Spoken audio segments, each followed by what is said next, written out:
Welcome back to your favourite channel Adda 24/7 9th and 10th। मैं हूं शिप्रा तिवारी, बहुत बहुत स्वागत है। आज की कहानी जो मुझे सुनानी आप सुनेंगे अपनी और सिर्फ अपनी शिप्रा मैम की ज़बानी बेटा। और आज हम रेस्पिरेशन मतलब कि सेकंड टॉपिक का आखिरी पार्ट पढ़ रहे हैं। उसके बाद will go to the transportation में हार्डली आई नीड 5 लेक्चर्स, उसके बाद 2 से 3 lecture I need excretion, then the chapter will over. और जल्द से जल्द आपको 1 शॉट मिलने वाला है, तो घबराने की जरूरत नहीं है। Now will start with the respiratory system in the human beings. चलिए शुरू करते हैं। Respiratory system in human beings के बारे में आप अगर बात करना चाहें तो आज मैं आपको एक एक चीज़ डायग्राम सब बना के दूंगी, तो घबराना ज़रूरत नहीं है। घबराना नहीं है, टेंशन लेना नहीं है, दूसरों को देना है। मैम को दो टेंशन, क्या समझ में नहीं आता? मैम आपको सब पढ़ाई की टेंशन नहीं है। प्लेलिस्ट बनी हुई है चैप्टर की, आप जाओ एक एक लेक्चर ऐसा बनाए। क्रिस्प कंटेंट अगर चाहिए है तो यहीं पर शिप्रा मैम के साथ आइए है। नीट निकालना है ना तुम्हें, अगर आप बायोलॉजी में अगर बहुत अच्छा परफॉर्म करना चाहते हो, इंडिया के बेस्ट स्टूडेंट्स बनना चाहते हो, मैम है आपके साथ। डॉक्टर बनना चाहते हो तब तो डेफिनेटली आप अपने सीनियर से फीडबैक ले सकते हैं। ठीक है, चलो बच्चों, the respiratory system in the human beings. Respiratory system in the human beings क्या है भैया जी? आपको पता है कि हम सांस ले रहे हैं एंड सांस छोड़ रहे हैं। क्लियर है? हम क्या करते हैं, सांस लंग्स में भरते हैं और लंग्स से हवा को बाहर निकालते हैं। लंग्स में हम कौन सी गैस को अंदर करते हैं बच्चों? ऑक्सीजन। और कौन सी गैस को बाहर निकालते हैं? Carbon dioxide. क्लियर है इतनी बात? तो हम ये दोनों गैसेस को अंदर बाहर करते हैं by the help of exhalation and inhalation. ये मैकेनिज्म हम ऑलरेडी डिस्कस कर चुके हैं। अब आपको ये बताना है कि भाई कौन कौन से पार्ट्स इन्वॉल्व होते हैं। भाई एक्सहेलेशन और एक्सपायरेशन में कौन कौन से पार्ट्स इन्वॉल्व होते हैं। तो चलिए शुरू करते हैं। सबसे पहला पार्ट जो आपके गैसेस एक्सचेंज में इन्वॉल्व होगा वो है आपके external nostrils. These are the external nostril. फिर इन्वॉल्व होगी नेजल कैविटी, फिर इंटरनल नॉस्ट्रिल। नेजल कैविटी से इंटरनल नॉस्ट्रिल यहाँ पर जुड़ी होती है जो इसे खोलती है भाई फेरिंग्स में। फिर फेरिंग्स से nasal passage, लैरिंग्स and trachea. Clear है? समझ में आ गई बात? अब यहाँ पर ये सारे पार्ट्स हैं आपके। ठीक है, अब ध्यान से सुनना हम लोग कैसे क्या क्या काम करने वाले हैं। ठीक है, चलो ध्यान से देखो। फिगर 1.9 नहीं है पर ध्यान से देखना। ठीक, चलो यहाँ से अपन कहानी को शुरू कर रहे हैं। इसका सीक्वेंस क्या होगा? सबसे पहले होंगे आपके पास, सबसे पहला होगा आपका एक्सटर्नल नॉस्ट्रिल, डन। फिर आएगी हवा नेजल कैविटीज़ में, डन। ठीक है, फिर उसके बाद आपकी हवा जाएगी इंटरनल नॉस्ट्रिल में, नंबर 3। फिर उसके बाद जाएगी फेरिंग्स में, नंबर 4। ठीक है, फिर उसके बाद नेजल पैसेज हटा दीजिए, लैरिंग्स में जाएगी नंबर 5 और ट्रैकिया में जाएगी नंबर 6। तो ये सीक्वेंस होता है हवा के जाने का। चलो भैया जी, अब ध्यान से सुनो। मैं एक छोटू सा डायग्राम बना लूँ या नहीं भी बनाऊंगी तो भी चलेगा क्या? चलेगा तो बता दो। चलेगा तो नहीं भी बनाऊंगी तो भी चल जाएगा, पर एक छोटू सा डायग्राम मैम ड्रॉ कर दे रही है जिससे चीज़ें क्लियर हो जाए। ठीक है, तो ये क्या है बच्चों जी? आपका माउथ है। ठीक है, तो यहाँ से आपका क्या हो गया? This is the external nostril. ठीक है, ये आपका हो गया एक्सटर्नल नॉस्ट्रिल। अब मेरे ख्याल से एक्सटर्नल नॉस्ट्रिल तो आपको दिख ही रहा है, this is the external nostril. Clear है? अब अगर आप इस डायग्राम को ध्यान से देखिए इस डायग्राम को। अगर आपको ये वाला हिस्सा इस डायग्राम का दिखाई दे रहा है, लुक एट दिस एरिया, ये वाला, ये जो पूरा हिस्सा होता है इसे हम कहते हैं नेजल कैविटी। समझ में आ गई बात? क्लियर है? तो ये जो हिस्सा है, ध्यान से समझना बच्चों मेरी बात, क्या बोल रही हूँ आज मैं। तो नाक की जो हड्डी, अरे यार what is wrong with this. ठीक है, तो ये जो नाक की हड्डी है, this is called as nasal septa. ध्यान समझना, हम जब हवा को अंदर लेते हैं तो एक्सटर्नल नॉस्ट्रिल से अंदर लेते हैं। आपका 2 नॉस्ट्रिल है, एक है लेफ्ट और राइट, और इन दोनों को सेपरेट करता है एक बोनी चीज जिसे हम कहते हैं nasal septa. Look at this, ये पूरा सेपरेट कर रहा है। क्लियर है? नाउ अब आपका ये जो एक्सटर्नल नॉस्ट्रिल है ये एक पैसेज में खुलता है, this is called as nasal passage. इसे हम कहते हैं बच्चों जी नेजल पैसेज। क्या कहते हैं बच्चों? This is called as nasal passage. Ma'am हमने हवा को लिया तो डायरेक्ट ट्रैकिया में या लंग्स में क्यों नहीं पहुंचा लिया? ध्यान से सुनना, जो हवा आप अपनी नाक से ले रहे हैं बेटा, वो ठंडी हो सकती बहुत ज़्यादा, वो गर्म हो सकती बहुत ज़्यादा, बहुत डस्ट वाली हो सकती, कुछ भी हो सकती कि नहीं हो सकती। तो ये जो नेजल पैसेज होता है ये हवा को मीडियम देता है, ये हवा को एक ऐसा एनवायरनमेंट देता है कि अगर बहुत ज़्यादा ठंडी और ड्राई हवा है तो वो थोड़ी सी ह्यूमिड हो सके, और अगर बहुत ज़्यादा गर्म है तो उसका टेम्परेचर डाउन डाउन हो सके। तो नेजल पैसेज के पास क्या होता है, नेजल पैसेज के पास म्यूकस निकालने वाली कुछ ग्लैंड्स होती हैं। आपके नॉस्ट्रिल्स में भी क्या होते हैं बच्चों, आपके नॉस्ट्रिल्स में भी हेयर प्लस म्यूकस होता है। तो एक बात हमेशा याद रखो कि आपको अल्टीमेटली हवा आपके फेफड़ों में मतलब लंग्स में पहुंचानी है। लंग्स में हवा के अलावा कुछ और नहीं हो सकता मेरे बच्चों, ये हमेशा याद रखना। हवा के साथ अगर एक डस्ट पार्टिकल भी लंग्स तक गलती से पहुंच गया तो याद रखना कि खांस खांस के प्राण निकल जाने हैं। तो एक्सटर्नल नॉस्ट्रिल में भी हेयर प्लस म्यूकस होते हैं जो हवा की गंदगी को ट्रैप कर लेते हैं। उसके बाद आपकी जो हवा है वो पहुंचती है नेजल पैसेज में और यहाँ पर हवा को थोड़ा सा ठंडा किया जाता है। अगर गर्म है तो गर्म, ठंडी है तो उसको हल्का ह्यूमिडिफाई किया जाता है और मॉइस्चर दिया जाता है। नेजल पैसेज में कुछ बोन्स होती हैं जिनके बारे में आपको नहीं पढ़ना है। नाउ आप ध्यान से देखिए, नेजल पैसेज जो होती है ये ध्यान से देखो कि कहाँ पर खुल, this is the nasal passage, done है, this is the nasal passage. अब ये नेजल पैसेज जो है ये यहाँ पर इस तरीके से ट्रैकिया में ओपन होता है। नाउ यहाँ पर मैं अब आपको कुछ चीज़ें समझाती हूँ, ध्यान से देखते जाना, है ना, समझ में आएगा सब। ओके, नाउ नेजल पैसेज जो है it will open into the area called as pharynx. देखो ये this is not the final diagram, मैं तो बस आपको समझा रही हूँ। Nasal passage open into the area, this is called as pharynx, this is called as, मेरे बच्चों इसे हम कहते हैं, बच्चों जी क्या, इसे हम कहते हैं फेरिंग्स। समझ में आई बात, फेरिंग्स, क्लियर, इसे हम कहते हैं pharynx. Is this clear? The nasal passage open into the pharynx, this is पूरा फेरिंग्स है ये, क्लियर है।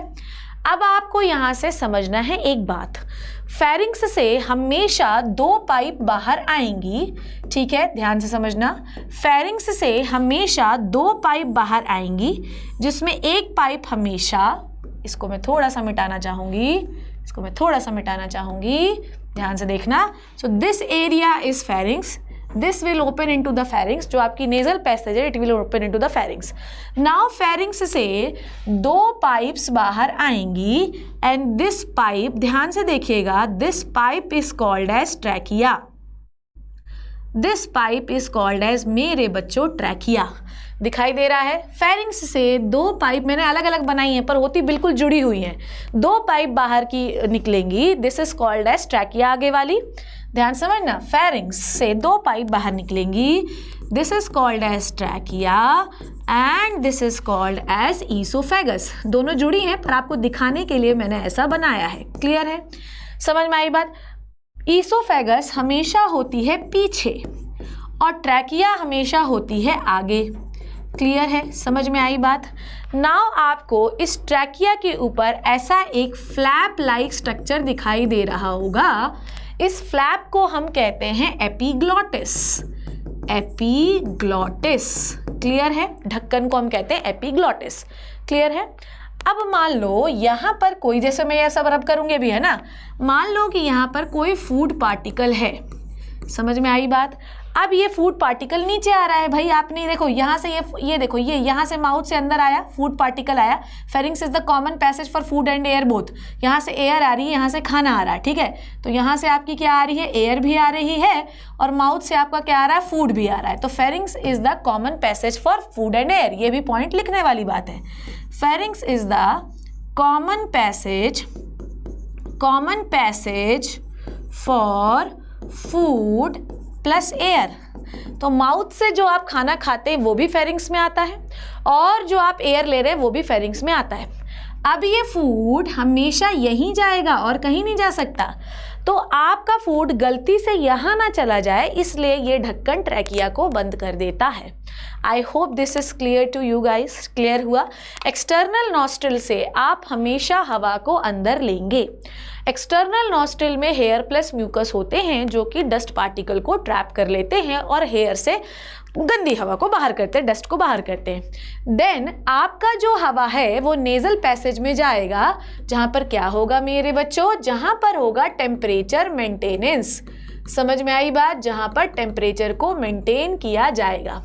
एक बार जब टेम्परेचर मेंटेन हो जाएगा देन आपकी हवा आएगी फेरिंग्स में। फेरिंग्स से जो आप माउथ से खाना खा रहे हैं वो भी फेरिंग्स में ही जाता है और जो आप एयर ले रहे हैं वो भी फेरिंग्स में जाता है। तो pharynx is the common, this area is the common passage. ये एरिया जिसे हम फेरिंग्स कहते हैं, this is the common passage, this is the pharynx है। Pharynx is the common passage for food and air, ये बात आपको पता होनी चाहिए। तो pharynx is the common passage for food and air, you should remember this always. Clear है, समझ में आई बात। और फूड का पैसेज क्या है, दिस इज, ये है आपका फूड, फूड यहाँ से आया, यहाँ से आया, यहाँ से आया, और ये फूड। क्लियर, तो फूड और माउथ भी लिखी देती हूँ, अदरवाइज आप कंफ्यूज होंगे। ये है माउथ, क्लियर है। तो food is the food and air के लिए फेरिंग्स कॉमन होता है। नाउ फेरिंग्स के एरिया से दो पाइप्स डिवाइड होती है। मैंने बिल्कुल सही मतलब ऐसा आपको एग्जैक्टली दिखाऊंगी, पर मैंने आपको आसान बनाने के लिए डायग्राम बनाया। आप ध्यान से देखो कि फेरिंग्स के एरिया से दो पाइप्स बाहर निकल रही, एक है आगे की ओर, एक है पीछे की ओर। जो आगे वाली पाइप है मेरी जिगर के टुकड़ों, वो है ट्रैकिया, और पीछे वाली को ईसोफेगस।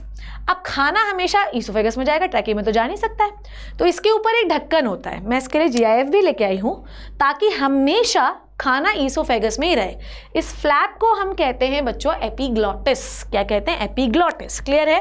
और ये जो ट्रैकिया की ओपनिंग है, इसको हम कहते हैं गलेट। क्या कहते हैं, ग्लॉटिस, सॉरी, ठीक है, इसे हम कहते हैं ग्लॉटिस।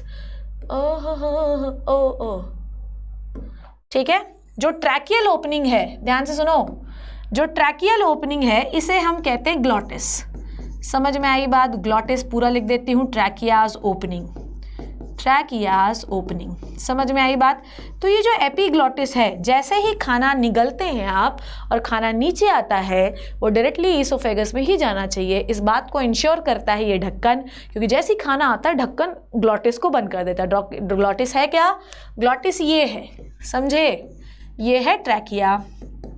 मुझे कितना सिंपल करना पड़ेगा, ये है इसके ऊपर का ढक्कन, एपिग्लॉटिस, है ना बच्चों, और ये है ग्लॉटिस। क्लियर, समझ गए। चलो, आई थिंक इतनी बात सबको, मेरे बच्चों को क्लियर हो गई होगी।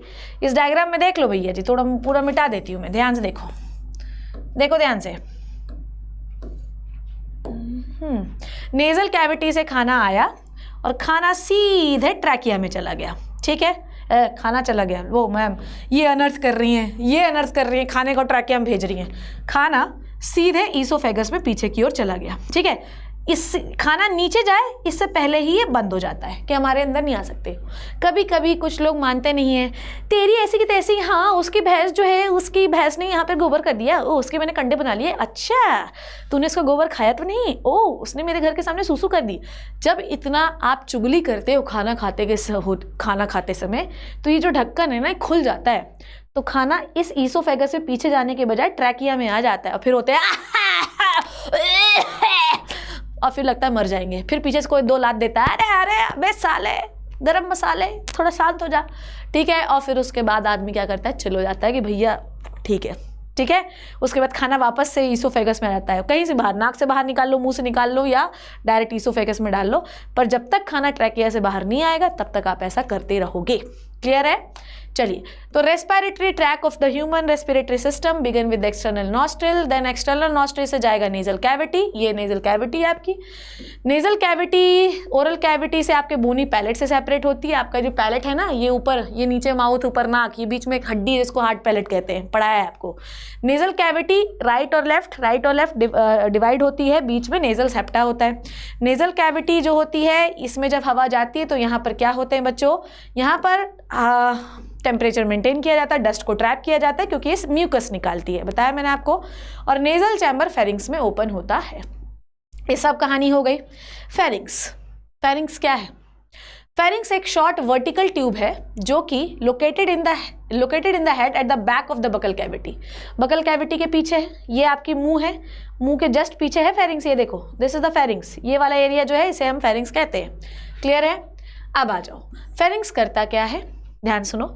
It provide the passage to which internal layers. देखो, नेजल पैसेज जिस जगह पर खुलता है, जैसे मान लो ये नॉस्ट्रिल है, ये नेजल पैसेज है, तो नेजल पैसेज फेरिंग्स में जिस ओपनिंग से खुलेगा इसको हम इंटरनल लेयर्स कहते हैं। पर याद नहीं भी रहे तो टेंशन नहीं है। एक्सटर्नल नॉस्ट्रिल को हम एक्सटर्नल लेयर, ये एक्सटर्नल लेयर है। क्लियर है। एक्सटर्नल लेयर और इंटरनल लेयर में क्या अंतर है राजा बेटा? एक्सटर्नल लेयर हवा को बाहर से अंदर, इंटरनल लेयर नेजल पैसेज से हवा को फेरिंग्स में लेके जाता है। फेरिंग्स क्या करता है? Pharynx provide the passage into the, देखो जो मैंने समझा दिया है वही चीज़ ये दी हुई है। Pharynx provide passage into the trachea और विंड पाइप, ठीक है। फेरिंग्स जो है वो दो पाइप खुली, आगे वाली को ट्रैकिया, ट्रैकिया की ओपनिंग को ग्लॉटिस कहते हैं। ग्लॉटिस जो होता है it always remain open while solving, ठीक है, ऑलवेज रिमेन क्लोज्ड, है ना। जब आप खाने को निगलते हैं तो ये हमेशा क्लोज्ड रहता है। समझ में आई बात? ग्लॉटिस के ऊपर एक फ्लैप लाइक स्ट्रक्चर होता है जिसे हम कहते हैं एपीग्लॉटिस। एपीग्लॉटिस क्लोज कर देता है ग्लॉटिस को और चेक करता है कि कहीं फूड ट्रैकिया में तो नहीं आ गया। Now listen to me very carefully, इस जीआईएफ से आपको चीज़ें क्लियर हो जाएंगी। ध्यान से देखो, खाना है, टैडैट, ये एपीग्लॉटिस नीचे आया और उसने इस ग्लॉटिस, दिस इज, मैं तुमको अच्छे से बताती हूँ। देखो जैसे जीआईएफ चलेगा मैम लेबल करती जाएगी, अरे यार जीआईएफ चल गया यार, फिर से जीआईएफ फिर से चलेगा, मैम यहाँ पे धनाधन लेबल करती जाएगी क्या क्या क्या है। ये तो ईसोफेगस में खाना जा रहा है, दिस इज ईसोफेगस, ओके, सड़ खाना जा रहा है।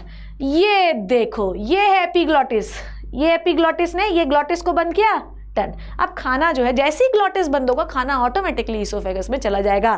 फिर से एक बार इच्छुक होकर देखने के, ये देखो एपीग्लॉटिस, ये ढक्कन नीचे आया और इसने ट्रैकिया की ओपनिंग को बंद कर दिया जिसे हम ग्लॉटिस कहते हैं। बस नाउ अब आ गया है हमारी हवा ट्रैकिया में, ठीक है। लैरिंग्स हम पढ़ेंगे। ट्रैकिया जो होता है ये क्या है? ध्यान से देखो, दिस इज द ट्रैकिया, दिख रहा है आपको ट्रैकिया, ये, ठीक है, ओके। ट्रैकिया का एलिवेटेड पोर्शन ऊपर होता है, इसको हम लैरिंग्स कहते हैं, थोड़ा उठा हुआ पोर्शन होता है जिसको हम लैरिंग्स कहते हैं और इसको हम आखिरी में पढ़ेंगे। पहले अभी हम ट्रैकिया। तो अब आपकी हवा फेरिंग से ट्रैकिया में आ चुकी है। आ रही बात समझ में? आपकी हवा फेरिंग से कहाँ आ चुकी है? ट्रैकिया में आ चुकी है, क्लियर है। और उसके बाद ट्रैकिया के पास, I don't know, yes yes yes, I am having. अब ट्रैकिया जो होता है, ध्यान से सुनो रे बच्चों, है ना, ध्यान से सुनो। मान लो ये मैंने ट्रैकिया बनाया, क्लियर है। अब ट्रैकिया के पास करीब 16 से 20, कितनी बच्चों? ट्रैकिया के पास करीब 16 to 20, कितनी? 16 to 20। ट्रैकिया के पास 16 से 20 incomplete C shaped cartilaginous ring होती हैं, क्लियर है? क्या बोला मैंने? ट्रैकिया के पास इनकम्प्लीट सी शेप की कार्टिलेजिनस रिंग होती हैं जो ट्रैकिया को हवा नहीं भी होगी ना तो कोलैप्स नहीं होने देती, क्लियर। उसके बाद आपका, और ये सी शेप की होती है, पीछे से इनकम्प्लीट होती है। उसके बाद आपका ट्रैकिया ऐसा डिवाइड होता है, इसको हम कहते हैं ब्रोंकस। क्या कहते हैं हम लोग इसको? ब्रोंकस, क्लियर है? समझ में आई बात? देखो यहाँ पर भी यही बना है, ठीक है, ब्रोंकस, ठीक है। और ब्रोंकस हो गया, सिंगुलर है ब्रोंकस, मल्टीपल है ब्रोंकाई, ठीक है। इनको आप ब्रोंकस कहते हैं, साथ में ब्रोंकाई भी कह सकते हैं, ठीक है। तो ये हो गई राइट ब्रोंकाई, ठीक है, और ये हो गई लेफ्ट ब्रोंकाई। चलो भैया लिख देते हैं, आ जाओ भैया आ जाओ। तो ये ऐसे खड़े हो गए हैं ना, ये वाली हो गई left bronchi, this is the left bronchi. क्यों भैया? लेक्चर शेयर करो यार, इतने प्यारे प्यारे लेक्चर बना रही है मैम, यार ये तो गलत बात है यार, है ना। मैम इतनी मेहनत कर करके मरी जा रही है, फिर भी बच्चे शेयर नहीं करते। This is the bronchi, clear. उसके बाद इस ब्रोंकाई का और सब डिवीजन होगा, सब डिवीजन होता जाएगा। और ये सब डिवीजन हो कहाँ रहा है? ये सब डिवीजन हो रहा है मेरे बच्चों लंग्स के अंदर, ठीक है। ब्रोंकाई कहाँ घुस गए? ब्रोंकाई घुस गए आपके लंग्स के अंदर, ठीक है। ये लंग्स के अंदर ब्रोंकाई घुस गए, ठीक है, ये लंग्स के अंदर घुस गए ब्रोंकाई, ठीक है। और लंग्स थोड़ा बड़ा अजीब ही बना दिया मैंने लंग्स, पर इससे अभी आपको टेंशन नहीं है, ठीक है। और ये जो चीज़ डिवाइड हुए जा रही है, अभी आप क्लास 11th में इसका डिटेल पढ़ेंगे, अभी आपको ज़रूरत नहीं है। इसे हम कहते हैं ब्रोंकियोल। क्या कहते हैं? ब्रोंकियोल। और लास्ट में ब्रोंकियोल ऐसे लड्डू नुमा संरचना में खुलता है जिसे हम कहते हैं बच्चों एल्व्यूलाइस। क्या कहते हैं? एल्व्यूलाइस, क्लियर। और ये है आपका लंग्स। समझ में आ गई बात? डन डना डन डन डन डारा, ठीक है। तो ट्रैकिया कहाँ से ओपन हो रहा है? फेरिंग से ओपन हो रहा है। फेरिंग से ट्रैकिया डिवाइड हो गया ब्रोंकाई में, ब्रोंकियाई से चला गया लंग्स में, लंग्स में डिवाइड हो गया ब्रोंकियोल में, और लास्ट में ब्रोंकियोल, जो आखिरी वाला ब्रोंकियोल है, वो ओपन हो गया एक सैक लाइक स्ट्रक्चर में, एक सैक लाइक स्ट्रक्चर में। और इस सैक लाइक स्ट्रक्चर को बेटा जी हम कहते हैं alveoli. I hope this is clear to you now. अब आपको ये क्लियर हो गया होगा कि इसको हम एल्वियोलाई कहते हैं, ठीक है। तो ट्रैकिया क्या होता है, देखो ध्यान से, thin wall tube that extend downwards through the neck, neck से नीचे गई, डिवाइड हो गई टू मेजर ब्रोंकाइज में, वन मेजर ब्रोंकस, मतलब एक को कहोगे ब्रोंकस, दो हो गई तो ब्रोंकाई, क्लियर है। एक गई राइट में, दूसरा गया लेफ्ट में, क्लियर है। उसके बाद ट्रैकिया को कार्टिलेजिनस रिंग कोलैप्स होने से प्रिवेंट करती हैं। समझ आ गई बात? नाउ अब आपका जो ब्रोंकस है वो कहाँ एंट्री ले रहा है? लंग्स में एंट्री ले रहा है। तो चलो थोड़ा सा लंग्स के बारे में पढ़ ले राजा। तो ह्यूमन बीइंग में रेस्पिरेशन के लिए क्या होते हैं मेरे प्यारे बच्चों? लंग्स होते हैं, लंग्स, फेफड़ा, ठीक है। चलो फेफड़ा पढ़ा दें थोड़ा सा, लंग्स फेफड़ा पढ़ा दें, चलो यहीं से डायग्राम से सब चीज़ें क्लियर हो जाएंगी, बनाने की जरूरत नहीं पड़ेगी, ठीक है। देखो राजा बेटा, मेरे बच्चों, मेरे आंखों के तारे, देखो लंग्स का अगर आपको शेप दिख रहा होगा तो ये छाती में पाया जाता है, लुक एट दिस, छाती में, ठीक है। छाती पीट के हम बोलेंगे कि तुम कितना अच्छा हमारे साथ बिहेव करते हो, छाती मतलब उस वहीं में है लंग्स। तो जब हम छाती की बात करते हैं तो छाती को हम कहते हैं थोरैसिक कैविटी। क्या कहते हैं? Thoracic cavity.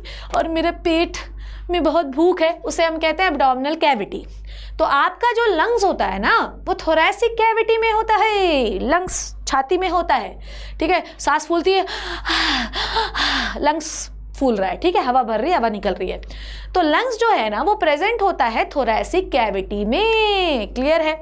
उसके बाद लंग्स एक वाइटल ऑर्गन है, मतलब लंग्स के चारों तरफ ब्लड सर्कुलेशन होता है, वो बात तो ठीक है। और क्योंकि लंग्स को बड़ी प्रोटेक्शन की ज़रूरत है यार, ऐसी बात नहीं है। और जब मैंने आपको मैकेनिज्म ऑफ ब्रीदिंग पढ़ाया था तब मैंने आपको ये भी बताया था कि लंग्स प्रोटेक्शन कैसे करेगा। लंग्स के ऊपर होती है रिब्स, बीच में है स्टर्नम, ठीक है, ये उसमें लगी होती है रिब्स, साथ में लंग्स के ऊपर कवर होता है जिन्हें हम कहते हैं प्लूरल मेम्ब्रेन। देखो डबल येलो कलर की डबल लेयर दिखाई दे रही है, this is called as pleural membrane. चलो मेरे राजा बेटा मैं तुम्हें बना के दिखा देती हूँ। तो ये हो गया लंग्स, टेड़ा टेड़ा टेड़ा। आजकल ये ट्यून मुझे बहुत अच्छा लगता है, आई डोंट नो व्हाई। चलो lungs, this is lungs, okay. देखो किसी बच्चे ने मुझे पूछा कि मैम आप पेड ही पढ़ाएंगे क्या, फ्री में नहीं पढ़ाएंगे? बेटा तुमको पता है कि पेड पढ़ाने के लिए हमको ज़्यादा मेहनत करनी होती है। स्टिल मैं सारे लेक्चर यूट्यूब पे दे ही रही हूँ ताकि किसी भी बच्चे का लॉस मेरी वजह से ना हो जिसको मुझसे पढ़ना है। तो ये ना टेंशन लो, सब पढ़ाएंगे हम तुमको। पेड में कुछ जो है तो रसगुल्ले नहीं पढ़ा देते, यही सब पढ़ाया जाता है वहाँ पे भी। ऐसा थोड़ी है कि बायोलॉजी का कंटेंट चेंज हो जाएगा, वही पढ़ाया रहेगा, बस थोड़ा पर्सनल अटेंशन मिल जाता है। तो दिस इज द बेटा pleural membrane, this is the pleural membrane. कितनी दिखाई दे रही हैं? एक ये दिखाई दे रही है, दूसरी ये दिखाई दे रही है। दोनों मेम्ब्रेन के बीच में एक फ्लूइड है जिसे हम कहते हैं प्लूरल फ्लूइड। क्या कहते हैं बच्चों? Pleural fluid. Is this clear to you guys?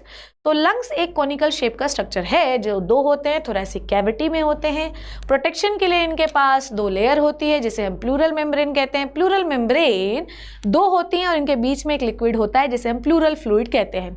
Actually lungs को ही हम प्लूरा कहते हैं, समझ में आई बात? प्लूरल क्यों कहते हैं? क्योंकि लंग्स का ही दूसरा नाम है pleura, pleura pleura pleura pleura, ठीक है। क्योंकि लंग्स का ही दूसरा नाम क्या है मेरे बच्चों, मेरे आंखों के तारों, जिगर के टुकड़ों? प्लूरा। समझ में आई बात? तो pleural fluid in the fluid of the lungs, ठीक है। Pleural membrane around the lungs, ठीक है। तो ये क्या करती है? लंग्स को प्रोटेक्शन देती है। तो कल को अगर आपकी छाती में कोई घूसा दे दे तो भी डरने घबराने की जरूरत नहीं है, क्योंकि लंग्स के पास प्रोटेक्शन के लिए बहुत सारी चीज़ें, रिब केज है, पूरा बीच वाली स्टर्नम हड्डी है, प्लूरल मेम्ब्रेन है। समझ में आ गई बात? अच्छा, प्लूरल फ्लूइड जो होता है उसको धक्के से, जर्क से, इन्फेक्शन से, सब चीज़ों से बचाता है यार। अगर आप उनमें कोई इन्फेक्शन हो जाएगा तो अंदर नहीं एंट्री ले पाता, भाई प्लूरल फ्लूइड में ही भरा रहता है इन्फेक्शन। क्लियर है? समझ में आ गई बात? तो ह्यूमन बींग्स में रेस्पिरेटरी ऑर्गन लंग्स है, ठीक है। समझ में आ गई बात? और अगर आप देख रहे होंगे तो आपका राइट लंग बड़ा होता है, लेफ्ट लंग छोटा होता है, क्योंकि लेफ्ट लंग में थोड़ा सा हार्ट को पोजीशन मिलती है। सेंटर पे आपका हार्ट होता है, ये देखो। अगर आप कहते हैं ना कि आपका हार्ट जो है वो लेफ्ट साइड टिल्टेड है, तो बिल्कुल सही बात है। देखो लेफ्ट साइड घुसा जा रहा है हार्ट आपका, इसीलिए लेफ्ट वाला लंग जो होता है वो थोड़ा सा छोटा होता है। 625 ग्राम का आई थिंक होता है आपका राइट वाला, और 535 होता है लेफ्ट वाला, ठीक है। इट इज़ अ टेंटेटिव 600, मतलब मुझे एग्जैक्ट डाटा नहीं, बस 600-500 की रेंज होती है। 600 की इसकी रेंज होती है, 500 की इसकी रेंज होती है। क्लियर है, समझ में आ गई बात? क्लियर है। तो अगर आप इस लंग्स का diagram, this is the diagram from the NCERT only, अगर आप देख रहे होंगे this is the bronchus, this is the bronchus. एक का डायग्राम है, एक ब्रोंकस ये है, दूसरा ब्रोंकस ये है। सिंगल होगा तो ब्रोंकस, दोनों के बारे में बात कर रहे हैं तो ब्रोंकाई, ठीक है। ब्रोंकस, ब्रोंकस कहाँ एंट्री हो गई? लंग्स में एंट्री हो गई। क्लियर है। अब देखो साइड से रिब हेल्प कर रही हैं, रिब्स, ऐसा हमने लंग्स को इसको ऐसा काटा है, रिब्स जो होती हैं वो हेल्प करती हैं। लास्ट में नीचे लंग्स के क्या हेल्प करता है? डायफ्राम भी थोड़ा बहुत प्रोटेक्शन करता ही है। प्लूरल मेम्ब्रेन दिख ही रही है, ये सैक लाइक स्ट्रक्चर एल्विलाई है। क्लियर। और एल्विलाई किससे जुड़े होते हैं? ब्रोंकियोल से। क्लियर है, समझ में आ गई बात ना। आगे बात करते हैं लंग्स में, थोरेसिक कैविटी में होता है लंग्स। देखो ये देखो डायफ्राम आपको दिख रहा है। अब आपको मैं एक चीज़ और बताती हूँ, किसी भी ह्यूमन बीइंग में डायफ्राम का प्रेजेंट होना ये बताता है diaphragm is the only mammalian character, it is the exclusive mammalian character बेटा, it is the exclusive mammalian. Mammalian, mammalian समझते हो? मैमेलियन वो होता है जिसमें माँ अपने बच्चे को जो है तो फीड कराती है, हर सबके पास जो है ब्रेस्ट होते हैं, मैमेलियन कैरेक्टर। तो आपको पता है कि सिर्फ मैमल्स के पास डायफ्राम होता है और किसी के पास नहीं होता। हर किसी के एक्सेप्शन है कि भाई मैमल्स में होगा, पर एक्सेप्शन नहीं होता, पर इसका कोई एक्सेप्शन नहीं है, हर मैमल्स के पास डायफ्राम होता है। तो डायफ्राम ऊपर छाती को और नीचे एब्डोमेन को अलग करता है। समझ में आई बात? ये याद रखना कि डायफ्राम एक डोम शेप का स्ट्रक्चर है जो ऊपर छाती को और नीचे एब्डोमेन को अलग करता है। मतलब अगर आपसे पूछो कि बीच की दीवार कौन सी है छाती और पेट के बीच में, तो it is the diaphragm. Clear है। लंग्स के पास प्लूरल मेम्ब्रेन होती है। समझ में आ गई बात? अब लंग्स में जो ब्रोंकस एंट्री ले रहा है, दो बात कर रहे हैं तो ब्रोंकाई, एक बात कर रहे हैं तो ब्रोंकस, ठीक है। तो अब जो है वो टूटेगा, ब्रांच बनाएगा, primary bronchi, secondary bronchi, tertiary bronchi, और लास्ट में वो ब्रोंकियोल्स में खुलेगा। तो हम सीधे बना देते हैं ब्रोंकाई से ब्रोंकियोल। उसके बाद ब्रोंकाइस की जो ब्रांचेस होती हैं, ठीक है, वो लास्ट में कैसे खुलती हैं? लास्ट में एक सैक लाइक स्ट्रक्चर में खुलती है जिसे हम एल्विलाई कहते हैं। तो ऐसा लगता है ना कि ग्रेप लगा हुआ है, ऐसा नहीं लगता कि ग्रेप्स है ना? तो यही लग रहा है, it is looks like a bunch of grapes.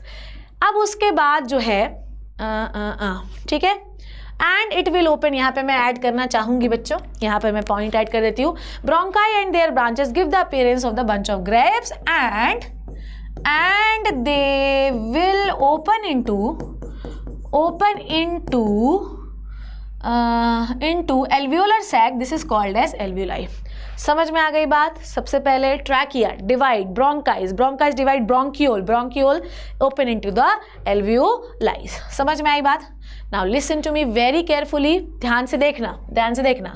ये है ट्रैकिया, ये है ब्रोंकाइज, ये है, ध्यान समझते जाना, इधर देखते जाओ बच्चों, फटाफट से आ जाओ and it will open into the sac like and this is called as alveoli. बार वही रिवीजन। ये है आपका ब्रोंकस, एक की बात कर रहे हैं तो ब्रोंकस, इधर ब्रोंकस, ये है आपका राइट ब्रोंकस, ये है लेफ्ट ब्रोंकस, ठीक है। तो ये हो गया लेफ्ट ब्रोंकस, ये हो गया राइट ब्रोंकस, दोनों को एक साथ ब्रोंकाई, और ये हो गए आपके ब्रोंकियोल्स, ठीक है, और ये हो गई आपकी एल्विलाई। क्लियर है। अब ये एल्विलाई के चारों तरफ मेरे बच्चों क्या पाया जाता है? इस एल्विलाई के चारों तरफ पाई जाती हैं रेड कलर, ठीक है। इस एल्विलाइज के चारों तरफ होती हैं ब्लड वेसल्स, ये याद रखिएगा। इस एल्विलाइज के चारों तरफ क्या होती हैं बच्चों? Blood vessels. क्लियर है।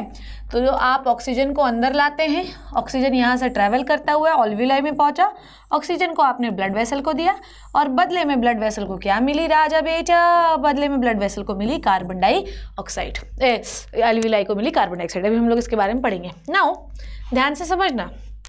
अब मैं थोड़ा सा तुम लोगों को आगे की बात बताती हूँ। ओह ये क्या हुआ?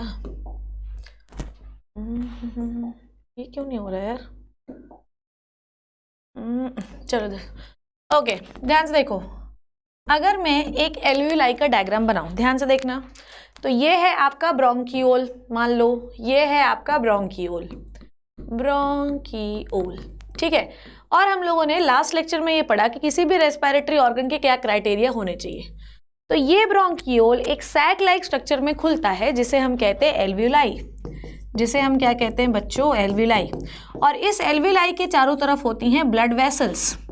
इस एल्वियोलाई के चारों तरफ क्या होती हैं बच्चा, ब्लड वेसल, ये पूरा ब्लड है इसमें, ठीक है। इस एल्वियोलाई के चारों तरफ होती हैं ब्लड वेसल, ब्लड वेसल। बेटा लास्ट क्लास में मैंने आपको ये बताया कि किसी भी रेस्पिरेटरी ऑर्गन के क्या क्राइटेरिया होने चाहिए कि सरफेस एरिया थिन होना चाहिए। तो इसका surface area thin surface area है, बहुत पतला सरफेस एरिया है, बहुत ज़्यादा पतला है। कौन से एपिथेलियम से बना है, सिंपल एपिथेलियम से बना है। एपिथेलियम, एपिथेलियम जो इस सिंपल स्क्वायमस एपिथेलियम, इसकी सेल्स ऐसी होती हैं बस, ये सिंपल स्क्वायमस एपिथेलियम से बना है, simple squamous epithelium, clear. Simple squamous epithelium से बना है। आसानी से जब हम इनहेल करते हैं तो ऑक्सीजन अंदर लेते हैं और ये ऑक्सीजन ब्लड वेसल को दे देते हैं।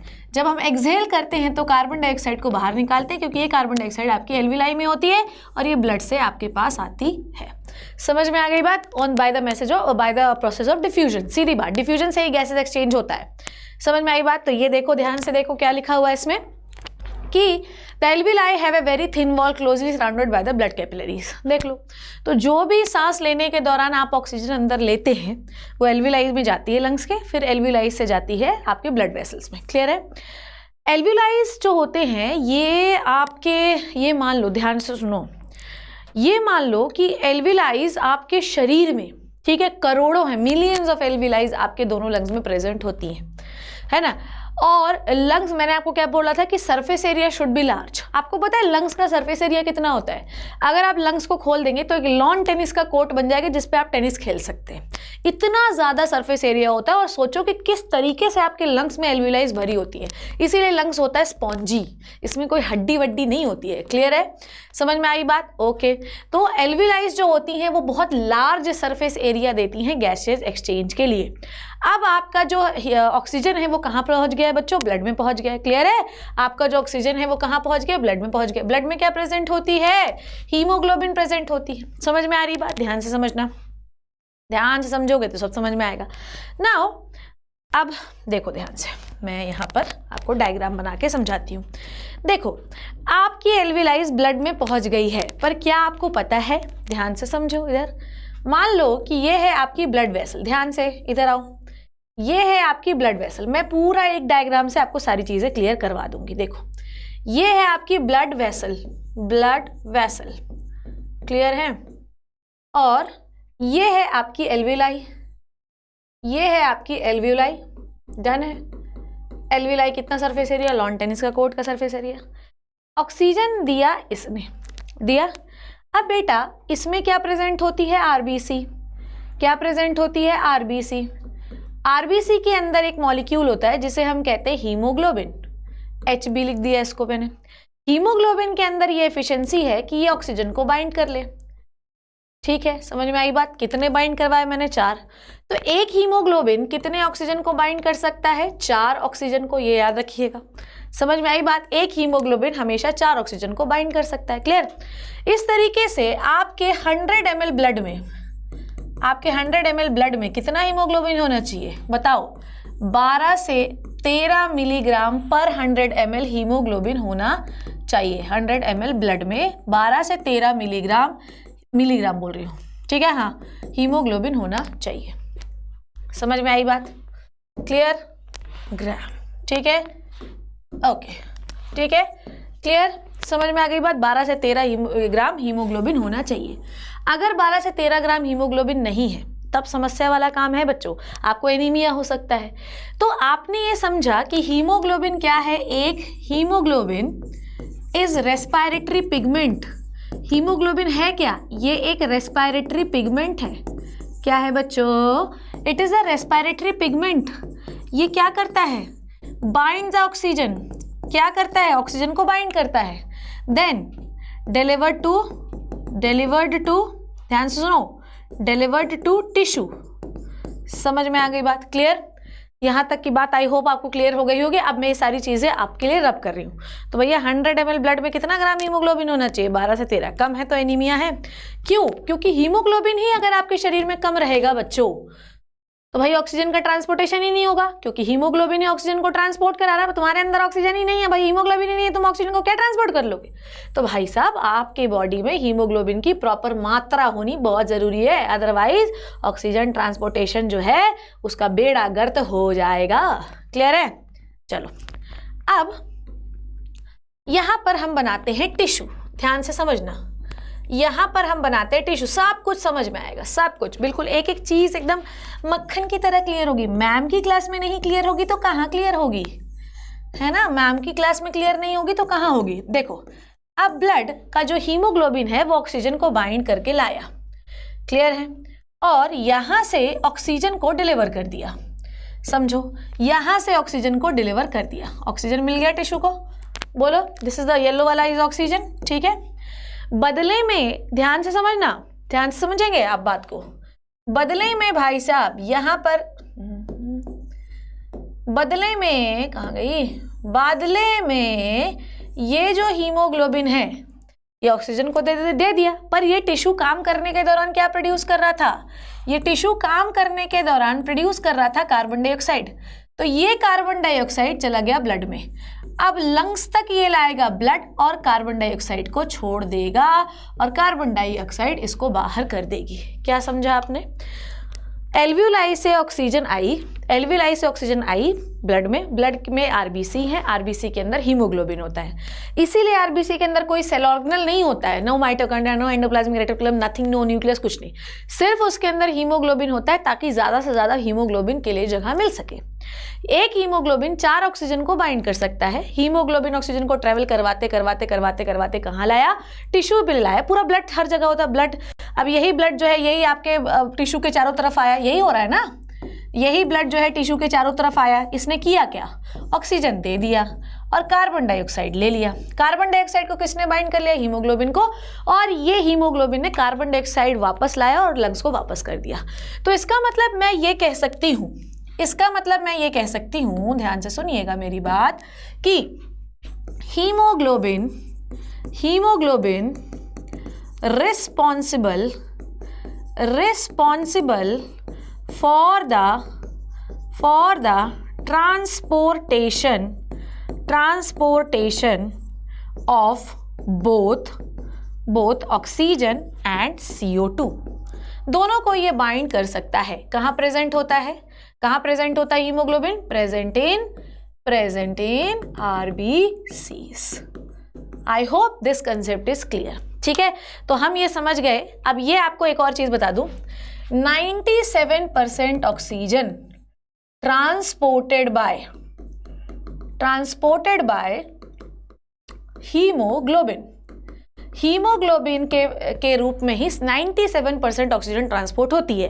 इसलिए जब कभी आपके शरीर में हीमोग्लोबिन कम हो जाता है ना बच्चों, तो हीमोग्लोबिन कम होगा तो ऑक्सीजन भी कम आएगी। समझ में आई बात? और आदमी को कमजोरी लगी, भाई ऑक्सीजन की वजह से ही तो खाना टूटता है। अपने पढ़ा ना रेस्पिरेशन का मैकेनिज्म। और 3% कैसे होती है? In the dissolved state.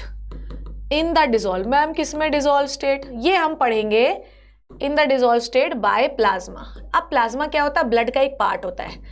तो 97% ऑक्सीजन जो है वो हीमोग्लोबिन से बाइंड होके होती है और 3% घुल कर होती है ब्लड में। क्लियर है? आगे बात करते हैं। अब ये क्लियर हो गया ना बच्चों ट्रांसपोर्टेशन? बस ठीक है। क्या लिखा हम लोगों ने? The large surface area available for the exchange of gases into the alveoli are surrounded by the blood capillaries having the RBCs having the haemoglobin present into the RBCs of the blood, ठीक है, and aids on the efficient supply of oxygen to each and every cell of the body. अगर आपके पास haemoglobin नहीं है तो tissues को oxygen नहीं मिलेगा। Haemoglobin is very important respiratory pigment for our body for the gases exchange. ऐसा नहीं सिर्फ ऑक्सीजन, कार्बन डाइऑक्साइड को भी वापस लाने का काम तो वो भी कर रही है ना।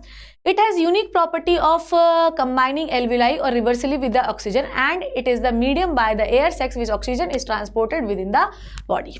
ठीक है, समझ में आई बात? तो देखो ऑक्सीजन फ्रॉम लंग से कहाँ आया, ध्यान से देखिए। ये डायग्राम को देखते हैं अपन लोग, लर्न करते हैं।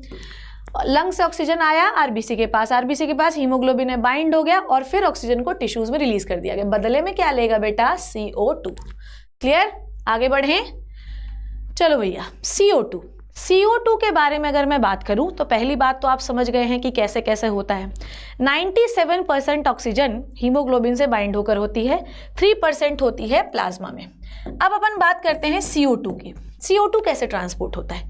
20% तो भाई साहब 21% के आसपास, ठीक है, ये हीमोग्लोबिन के फॉर्म में हो जाता है। हीमोग्लोबिन CO2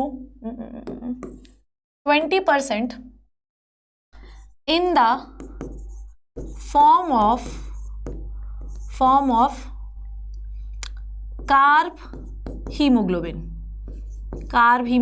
कार्ब अमाइनो कहते हैं, पर आप ये याद रखो, ठीक है। इन द बाइंड स्टेट 20% ऐसे होता है बाइंड स्टेट। क्लियर है? समझ में आ गए? 20% हो गया ये। उसके बाद ध्यान से समझना है कि 70% इन द बाइकार्बोनेट फॉर्म, ये अभी आपको मैं समझाती हूँ, इन बाइकार्बोनेट फॉर्म, ठीक है, and 10% in the dissolved form. Dissolved क्या होता है? देखो, आपके ब्लड के दो पार्ट होते हैं, ब्लड सेल्स होती हैं आरबीसी डब्ल्यूबीसी, और एक पानी होता है जिसको प्लाज्मा कहते हैं।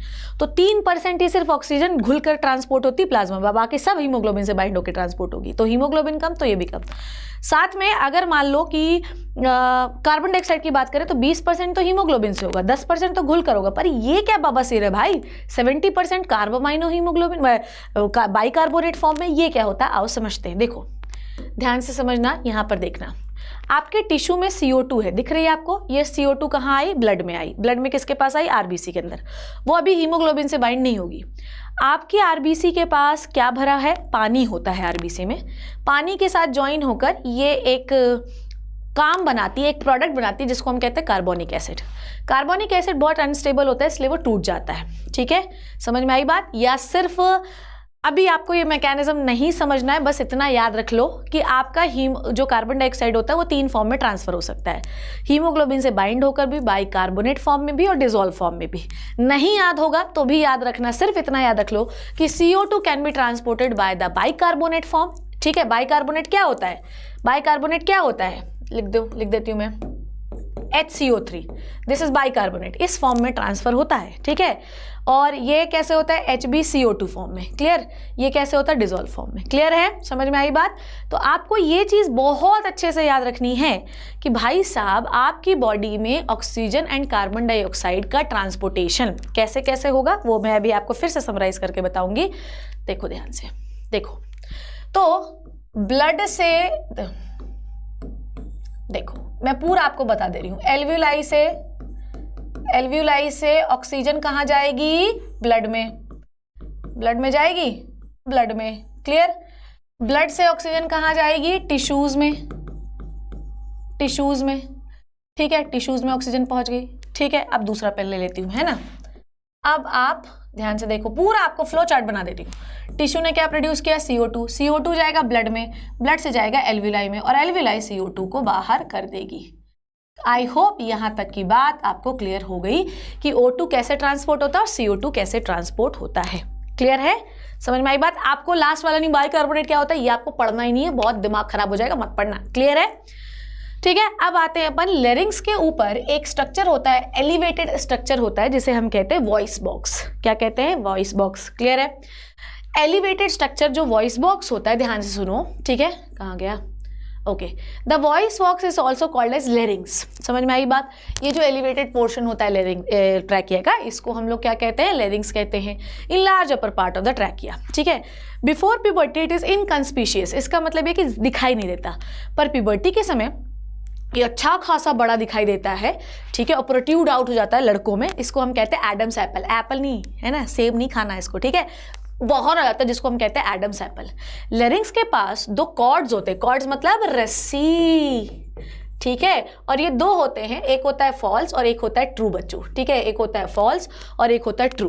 ठीक है, अब वो आपको डिटेल से नहीं पढ़ना है, पर ये याद रखना है कि वोकल कॉर्ड की जो चौड़ाई होती है, जो मोटाई होती है, वो आपकी आवाज़ डिसाइड करती है। जैसे कि vibration in the vocal cord. जैसे आप गिटार बजा रहे टेन टेन टेन टेन टेन टेन या ओ जाने जाना, तो गिटार बजाते हैं ना, तो जब आपने गिटार के स्ट्रिंग्स देखे होंगे तो जो जितनी पतली स्ट्रिंग रहती है उसकी आवाज़ उतनी तीखी होती है, जो जितनी मोटी स्ट्रिंग होती है उसकी तार होती है उतनी मोटी आवाज़ आती है। वोकल कॉर्ड्स का भी यही खेल है। अगर आपके लिरिक्स में पाए जाने वाले वोकल कॉर्ड्स, ठीक है, जो रस्सियां हैं, जो मस्कुलर धागे हैं, अगर वो पतले हुए तो आपकी आवाज़ पतली होगी, अगर वो मोटे हुए तो आपकी आवाज़ मोटे होंगे। समझ में आई बात? तो महिलाएं जो होती हैं उनकी वॉइस कैसी होती है ये कमेंट सेक्शन में बताएंगे कि फीमेल की कैसी पिच वॉइस होती है। ये आपका होमवर्क है। फीमेल और मेल की आवाज़ में क्या डिफरेंस होता है, किसकी लो पिच होती है, किसकी हाई पिच होती है। फीमेल्स जो होती हैं उनकी हमेशा आवाज़ पतली होती है। मेरी मोटी हो गई क्योंकि मैं वोकल कॉर्ड से बहुत काम करवाती हूँ बोल बोल के, पर नॉर्मली महिलाओं की आवाज़ पतली होती है। अब आपको मुझे बताना है कि लो पिच कि हाई पिच। क्लियर है? तो आप मुझे बताइए कि कैसी होती है। बहुत पतली होती है, पतली होती है, जबकि पुरुषों की आवाज़ मोटी होती है क्योंकि वोकल कॉर्ड धागे होते हैं। ठीक है। अच्छा, ये लिरिक्स का जो डेवलपमेंट होता है ये एक समय के बाद होता है। तो मैंने बहुत सारे बच्चों को देखा, 9th में गए थे गर्मियों की छुट्टी में तो नॉर्मल हाय मैम, पर जब आए तो हाय मैम क्या हाल चाल है, क्योंकि उनका जो लिरिक्स है वो डेवलप हो गया है, वोकल कॉर्ड्स डेवलप हो गए हैं। तो आवाज़ कैसी आती है, वो ठीक है, ऐसी आती है। और लड़कियों की हाय मैम कैसी हैं आप, ऐसी आवाज़ आती है। तो ये आवाज़ में जो डिफरेंस है ये टोटल वोकल कॉर्ड का डिफरेंस है, ये याद रखना है आपको। समझ में आ गई बात? That's it. ठीक है। और फिर उस वही वाइब्रेशन होता है, हवा जाती है, टकराती है, वाइब्रेशन होता है, वही वाइब्रेशन मुंह में आता है, उसको आप टंग से स्पीच का नाम दे देते हैं। सो बच्चों, आज हम लोगों ने सीख लिया है क्या? आज हम लोगों ने सीख लिया है आपका पूरा respiratory system of the human beings, जिसमें हम लोगों ने ये सीखा कि रेस्पिरेटरी सिस्टम क्या होता है, गैसेस का ट्रांसपोर्टेशन कैसे होता है और वोकल कॉर्ड्स कैसे होते हैं। आपकी कहानी शुरू हुई थी नॉस्ट्रिल से। नॉस्ट्रिल से मैं एक पैसेज लिख देती हूँ ताकि आपको याद रहे। ठीक है, passage of the air flow. ठीक है, मैं पूरा पैसेज आपको लास्ट में लिख देती हूँ ताकि आपको कोई कंफ्यूजन नहीं हो कि हवा कहाँ से कहाँ आ रही है। ठीक है, एयर, समझ में आई बात? एयर कहाँ आई पहले? नॉस्ट्रिल। कहाँ आएगी बच्चों? नॉस्ट्रिल। नॉस्ट्रिल से कहाँ आएगी? नेजल चेम्बर या नेजल चेम्बर, या इसी को नेजल कैविटी भी आप कह सकते हैं, जो आपका मन करे। ठीक है, उसके बाद नेजल कैविटी लिख देती हूँ। नेजल कैविटी के बाद कहाँ आएगी बच्चों? फिर आएगी फेरिंग्स। फेरिंग्स के ऊपर क्या होता है? लैरिंग्स। लैरिंग्स। ठीक है, ऊपर नीचे भी हो सकता है, तो पहले अपन लैरिंग्स फेरिंग्स कुछ भी लिख सकते हैं, कोई टेंशन नहीं, आगे पीछे भी कर सकते हैं। उसके बाद आप आएगी ट्रैकिया। ठीक है, ट्रैकिया के बाद कहाँ आएगी? ट्रैकिया के बाद आएगी ब्रोंकस, ब्रोंकाई। फिर आएगी ब्रोंकियोल, ब्रोंकियोल। फिर आएगी एल्व्यूलाई। एल्व्यूलाई थोड़ा अच्छे से ले सकते। ठीक है, फिर कहाँ आएगी बच्चों? फिर आएगी ब्रोंकियोल के बाद एल्व्यूलाई। क्लियर? एल्व्यूलाई के बाद ये सब आप, ऑक्सीजन है एल्व्यूलाई के पास, ऑक्सीजन कहाँ जाएगा? ब्लड में। ठीक है, और ब्लड से क्या लिया जाएगा? Carbon dioxide. क्लियर है बच्चों? बस ये है आज के लेक्चर की समरी। समझ गए? So this is all about the respiratory system के ऑर्गन्स, कैसे काम करते हैं, कैसे गैसेस का ट्रांसपोर्टेशन होता है। कुछ नहीं समझ में आए पूछिए ना, मैं यही हूँ आपके पास, समय रहते आपका सब कुछ कंप्लीट कराऊंगी, गारंटी है मेरे साथ। I hope you learn and enjoy the session मेरे प्यारे बच्चों।